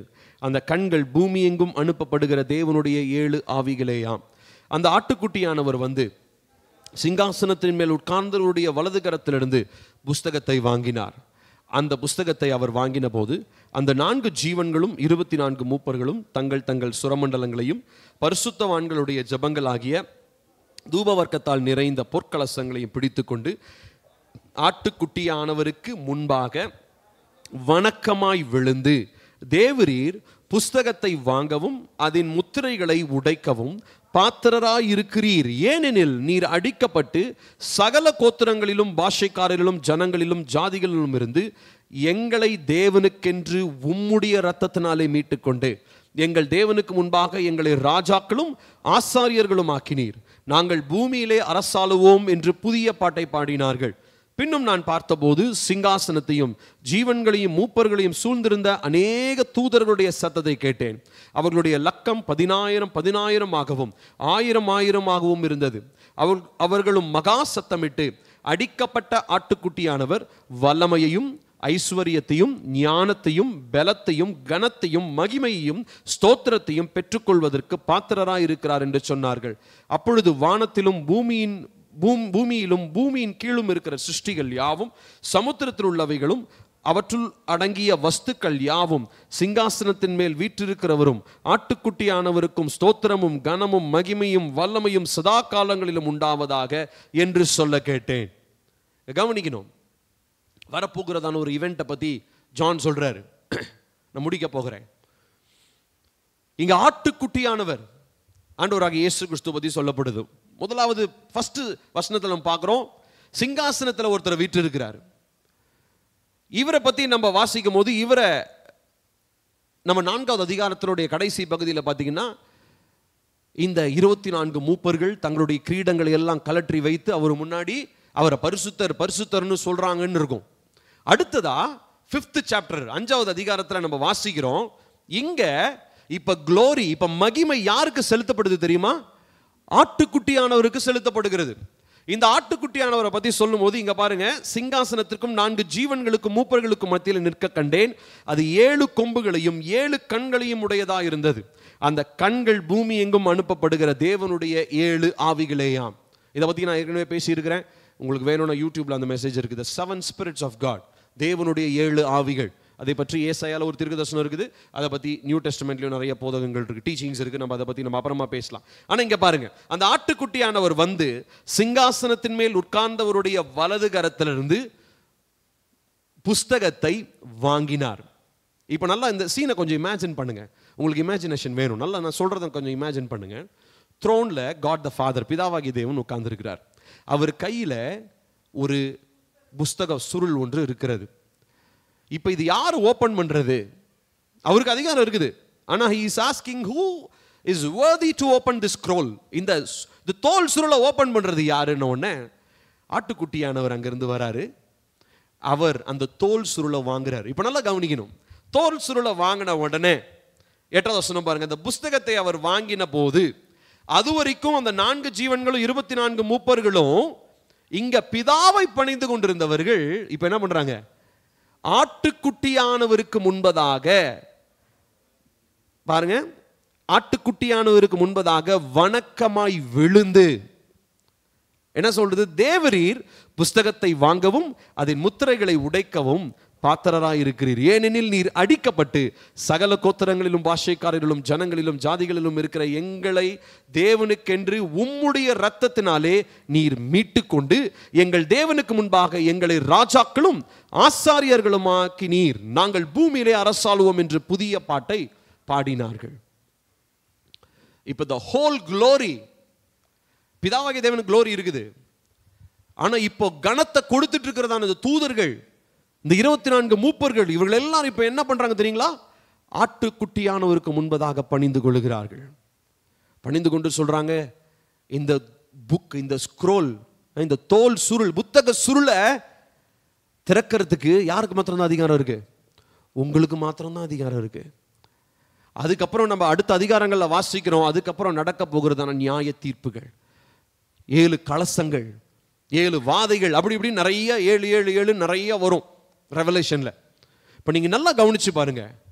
ஆட்டுக்குட்டியானவர், நல்லா கவனிக்கணும், ஆட்டுக்குட்டியானவர் முதலாவது இந்த பூமிக்கு வந்து அவர் அடிக்கப்படும் பொழுது he was so innocent and pure. அவர் பழுதற்றவராகவும் குற்றமற்றவராகவும் எந்த ஒரு பாவமும் அறியாதவராக இருந்தார்.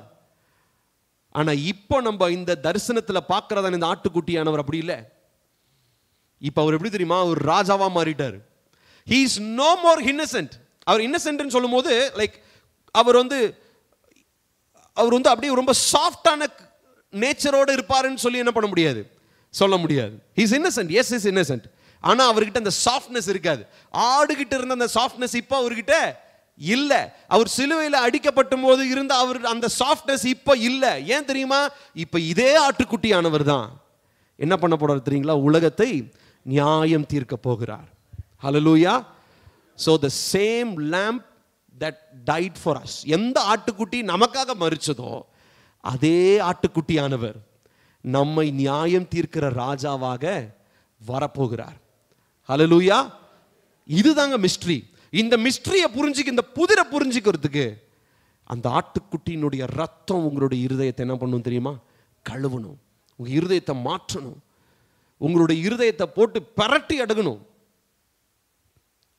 அந்த அன்பு உங்களை மாற்றும். அந்த அன்பு உங்களை மாற்றும். அழிந்து போகிற சாதா உலகத்துல காணப்படுகிற அன்புக்கே மனுஷன் ஊன்னு இன்னும் பேசுறான் இல்லையா? யோசிச்சு பாருங்க. இந்த காதல் வயப்பட்டவர்களை பார்க்கும்போது ரொம்ப வேடிக்கையாக இருக்கும், காமெடியாக இருக்கும். ஊன்வானுங்க. ஆனால் அப்படியே காத்து போன பலூன் மாதிரி சுருங்கி போயிடும் அவங்களுடைய காதல், அவங்களுடைய அன்பு. பேசினவனுங்களாம் என்ன ஆனானுங்கன்னே தெரியாது. அந்த அன்போடு கூட நீங்கள் ஒப்பிடக்கூட முடியாதுங்க. அவ்வளோ விலையேற பெற்றது அந்த ரத்தம், ஆட்டுக்குட்டியானுடைய ரத்தம். கண்களை மூடுவோமா? ஆண்டவரை நோக்கி பார்க்க போகிறோம். If the blood of the lamb does not change you or convict your heart, nothing else can. விலையேற பெற்ற ஆட்டுக்குட்டியானுடைய ரத்தம் உங்கள் இருதயத்தை மாற்றி உங்களுக்கு ஒரு உணர்வை தர முடியாது என்று சொன்னால் உலகத்தில் வேற எதாலையும் முடியாது. ஸோ இன்னைக்கு சொல்லுங்க, ஏசப்பா உங்களுடைய அன்பை நான் உங்க ரத்தத்தினால புரிஞ்சுக்கிட்டேன். உங்களுடைய அன்பை ஆட்டுக்குட்டியானவருடைய சிந்தப்பட்ட ரத்தத்தினால நான் புரிஞ்சுக்கிட்டேன். இவ்வளோ நாள் உங்களுடைய அன்பு உலகத்துக்கு போதும், மனுஷனுக்கு ரட்சிக்கப்படுறது அதுன்னு எல்லாம் சொன்னேன். ஆனால் உங்களுடைய அன்பு எனக்கு விசேஷமானதுன்றதை நான் மறந்துட்டேன். I failed to personalize your blood for me, exclusively for me. எனக்காக மாத்திரம் பிரத்யேகமாக அந்த ரத்தம் சிந்தப்பட்டது. நான் உங்களுக்கு ஒன்று சொல்லட்டுமா? நல்லா கவனிங்க, எல்லாரும் நல்லா கவனிங்க. இந்த உலகத்தில் 1000 கோடி மக்கள் இருக்கலாம். 1000 கோடி மக்கள்ல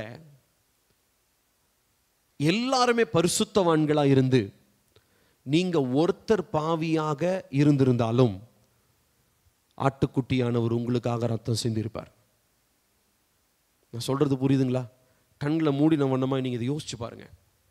1000 கோடி பேருக்காக ஒரு ரத்தம் சிந்தினது முக்கியம் இல்லை. 1000 கோடி பேர் பரிசுத்தவான்களாவே பிறந்திருந்தாலும் நீங்க ஒருத்தங்க பாவத்தில் இருக்கிறனால உங்களுக்காக தன்னுடைய முழு ரத்தத்தையும் அவர் சிலுவையில் சிந்திருப்பார். இதுதான் தேவனுடைய அன்பு, இதுதான் தேவனுடைய அன்பு, இதுதான் ஆட்டுக்குட்டியானுடைய ரத்தம் நமக்கு கற்றுக் கொடுக்கிறதான ஒரு ரகசியம். If the love does not change you, if the blood of the lamb does not change you, ஆட்டுக்குட்டியின் ரத்தம் உங்களை மாற்றவில்லை என்று சொன்னால் வேற எதுவும் உங்களை மாற்ற முடியாது. இதனால உங்களுக்கு முன்னாடி நான் ஒரு கேள்வி வைக்கிறேன். நீங்க செய்வது எல்லாவற்றையும் ஆட்டுக்குட்டியானுடைய ரத்தத்தினாலே வெளிப்பட்ட அன்பினாலே செய்கிறீங்களா? உங்களுடைய செயல்பாடுகள், உங்க பேச்சு, உங்களுடைய திட்டமிடுதல், உங்க குடும்பம், கணவன் மனைவி உறவு, பெற்றோர் பிள்ளைகள் உறவு, சகோதர சகோதரி உறவு, இது எல்லாவற்றிலும் ஆட்டுக்குட்டியானுடைய ரத்தத்தினால் வெளிப்படுகிற அன்பை நீங்கள் வெளிப்படுத்துறீங்களா? இந்த நாளில் ஒரு தீர்மானம் எடுப்போம். நம்ம எல்லாரும் கரங்களை உயர்த்தி ஆண்டவரை பார்த்து கேட்கலாம். கர்த்தாவே, ஆட்டுக்குட்டியானவருடைய விலையேற பெற்ற ரத்தத்தை குறித்து நான் புரிந்து கொண்டேன். அவருடைய ரத்தம் சிந்தப்படாமல் இருந்திருந்தால் என்னுடைய வாழ்க்கையில அன்புனா என்னன்னு எனக்கு தெரிஞ்சிருக்காது. ஆட்டுக்குட்டியானுடைய ரத்தம், பழுதற்ற அந்த ரத்தம், குற்றமற்ற அந்த ரத்தம் எனக்காக பிரத்யேகமாக சிந்தப்பட்டு என்னுடைய வாழ்க்கையை மாற்றுவதற்கு தகுதி உள்ளதாயிருக்கிறது. இன்னைக்கு நம்ம எவ்வளோ அட்வான்ஸ் ஆகி வந்துட்டோங்க. இன்னைக்கு ரட்சிப்பு மாத்திரம் என்னுடைய ரத்தத்தினால, இயேசுவின் ரத்தத்தினாலே உண்டாகிற காரியம் ரட்சிப்பு மாத்திரம் இல்லை, அன்பு மாத்திரம் இல்லை. Now we take it to the next level. அடுத்த கட்டத்திற்குள்ள போறோம். என்ன தெரியுங்களா? We wage war because of the authority we have in the blood of Jesus. இயேசுவின் ரத்தத்திலே இருக்கிறதான அதிகாரத்தினாலே இப்பொழுது நாம் யுத்தம் செய்கிறவர்களாகவும் மாறுகிறோம். இயேசுவின் ரத்தம் ஏதோ கல்லான இருதயத்தை மாத்திரம் இல்லை, உங்களுக்கான யுத்தத்தை செய்வதும் ஆட்டுக்குட்டியினுடைய ரத்தம் தான். உங்களுக்கான யுத்தத்தை செய்கிறதும் ஆட்டுக்குட்டியானுடைய ரத்தம் தான். இந்த ஆட்டுக்குட்டியினுடைய ரத்தம், பரிசுத்த தேவனுடைய ரத்தம், தேவ ஆட்டுக்குட்டியானுடைய ரத்தம் நம்முடைய இருதயத்தில் ஒரு கன்விக்ஷன், ஒரு உணர்வை ஏற்படுத்தவில்லை என்று சொன்னால், இந்த நாட்களில் தேவ பிள்ளைன்னு சொல்லி நம்ம சொல்றதுக்கு எந்த தகுதியும் இல்லை. பைபிள் எடுத்து படிக்கிறதுக்கு நமக்கு அருகதை கிடையாது. நீங்க பைபிள் எடுத்து படிக்கிறீங்க, அந்த வசனம் உங்களை மாற்றணும்னா ஆட்டுக்குட்டியானுடைய ரத்தம் உங்களுடைய இருதயத்தை முதலாவது மாற்றி இருக்கணும். உங்களுக்கு ஒரு நிச்சயத்தை கொடுத்துருக்கணும். உங்களுக்கு தேவனுடைய அன்பனை என்னன்னு கற்றுக் கொடுத்துருக்கணும். இன்றைக்கு எதிர்கொள்கிறதான சத்துருக்களை மேற்கொள்றதுக்கு அந்த தைரியத்தை இயேசுவின் ரத்தம் நமக்கு பெற்றுக் கொடுத்திருக்கிறது. ஆட்டுக்குட்டியானுடைய ரத்தம் இத்தனை காரியங்களை நமக்காக செய்திருக்கிறது. The mystery of the lamb is hidden in the blood of the lamb. ஆட்டுக்குட்டியினுடைய புதிர் ஆட்டுக்குட்டியினுடைய ரத்தத்திலே மறைந்திருக்கிறது. ஆகையினால் இந்த நாளிலே நீங்க இயேசு கிறிஸ்துவை முழு உலகத்துக்கு வந்தார், என் குடும்பத்துக்கு வந்தார், அங்க வந்தார், இங்க வந்தாருன்றதெல்லாம் இல்லை, எனக்காக பிரத்யேகமாக என் ஒருவனுக்காக அவர் தன்னுடைய ரத்தத்தை சிந்தினார். நான் சொன்னதை ஞாபகம் வச்சுக்கோங்க. 1 கோடி பேர் உலகத்தில் பரிசுத்தவான்களாக இருந்தாலும், நீங்கள் ஒருவர் பாவியாக இருந்திருந்தாலும், உங்களுக்காக ஆட்டுக்குட்டியானவர் தன்னுடைய கடைசி சொட்டு ரத்தம் வரைக்கும் சிந்தியிருப்பார். இதுதான் அவருடைய அன்பு. அன்பும் இரக்கமுள்ள எங்கள் நல்ல தகப்பனே, ஆட்டுக்குட்டியானுடைய ரத்தத்தை குறித்து நாங்கள் புரிந்து கொள்ள எங்களுக்கு ஒரு தெளிவை தந்ததற்காக ஸ்தோத்திரம். எங்களுடைய சிந்தையிலே, எங்களுடைய அறிவிலே ஒரு கிளாரிட்டியை நீங்கள் கொடுத்ததுக்காக நன்றி ஆண்டவரே. இவ்வளவு நாளாக நாங்கள் ஆண்டவராக இயேசு கிறிஸ்துவின் ரத்தத்தை பற்றி தெரிஞ்சுக்கிட்டோம், ஆட்டுக்குட்டியை பற்றி நாங்கள் தெரிஞ்சிருக்கிறோம். ஆனால் அதனுடைய மறைந்திருக்கிற ரகசியங்கள் எங்களுக்கு புலப்படலை. இந்த நாளிலே நீர் எங்களுக்கு கற்றுக் கொடுத்ததற்காக ஸ்தோத்திரம். இந்த நாளிலே நாங்கள் அதிக தைரியம் உள்ளவர்களாய், அதிக நிச்சயம் உள்ளவர்களாய், எங்களுடைய பாவங்கள் கழுவப்பட்டது, எங்களுடைய அக்கிரமங்கள் மூடப்பட்டது, அன்பை நாங்கள் உணர்ந்து கொள்கிறோம். அது மாத்திரமல்ல, இந்த இரத்தத்தினால தான் நீங்க எங்களை பரிசுத்தப்படுத்துறீங்கன்றதையும் நான் புரிஞ்சுக்கிட்டேன்ப்பா. உம்முடைய ரத்தம், பரிசுத்த தேவ ஆட்டுக்குட்டியானுடைய ரத்தம் விலையேற பெற்றது. இதே ஆட்டுக்குட்டியானவர் நீர் நியாயம் தீர்க்கிற ராஜாவாய் திரும்ப வரப்போகிறீர். உம்முடைய வருகைக்காக நான் ஆயத்தமா இருக்கணும். உம்முடைய வருகைக்காக நான் ஆயத்தமா இருக்கணும். உம்முடைய வருகைக்காக நான் ஆயத்தமா இருக்கணும். அது ரகசிய வருகையோ பகிரங்கவையோ எனக்கு அதெல்லாம் தெரியாது. ஏன்னா ஆட்டுக்குட்டியானவருடைய ரத்தத்தினால மீட்கப்பட்டவனா, தகுதியாக்கப்பட்டவனா, அவருடைய ரத்தத்தினாலே என்னுடைய சத்துருக்களை மேற்கொள்றவனா நான் இந்த நாளிலே தகுதியாக்கப்பட்டிருக்கணும்ப்பா. அது ஒன்னே என்னுடைய ஜெபம். உம்முடைய ரத்தம், இயேசுவின் விலையேற பெற்ற ரத்தம், ஆட்டுக்குட்டியானுடைய விலையேற பெற்ற ரத்தம் என்னுடைய இருதயத்திலிருந்து கிரியை செய்யட்டும். உம்முடைய அன்பிற்கு என்றும் நாங்கள் அடிமைகளாக இருக்க எங்களுக்கு கிருபை தாங்க. We are slaves for your love. உம்முடைய அன்பிற்கு நாங்கள் அடிமைகள். நாங்கள் வேற எதுக்கும் அடிமை அல்ல, வேற எந்த மனிதனுக்கும் நாங்கள் அடிமை இல்லை. ஆட்டுக்குட்டியானவருடைய இரத்தத்திற்கு, தேவனுடைய அன்பிற்கு அடிமைகளாக இருக்க எங்களுக்கு உதவி செய்யும். உம்முடைய வருகைக்காக எங்களை ஆயத்தப்படுத்தும். எங்களோடு நீர் பேசின இந்த வார்த்தைக்காக ஸ்தோத்திரம். இந்த வார்த்தை உம்முடைய பிள்ளைகளுடைய இருதயத்திலிருந்து 100 மடங்கு பலன் தருவதாக என்று சொல்லி நான் ஜெபிக்கிறேன். நீரே உயர்ந்திரும். துதி கன மகிமை எல்லாம் உமக்கே. இயேசுவின் நாமத்தில் கேட்கிறோம் ஜீவனுள்ள நல்ல பிதாவே, ஆமென். நம்முடைய கர்த்தராகிய இயேசு கிறிஸ்துவின் கிருபையும் பிதாவாகிய தேவனுடைய அன்பும் பரிசுத்த ஆவியினுடைய காவலும் ஐக்கியமும் நம் அனைவரோடும் இன்றும் சதா காலங்களிலும் நிலைத்திருப்பதாக. ஆமென். Praise the Lord. கர்த்தர் நம்மை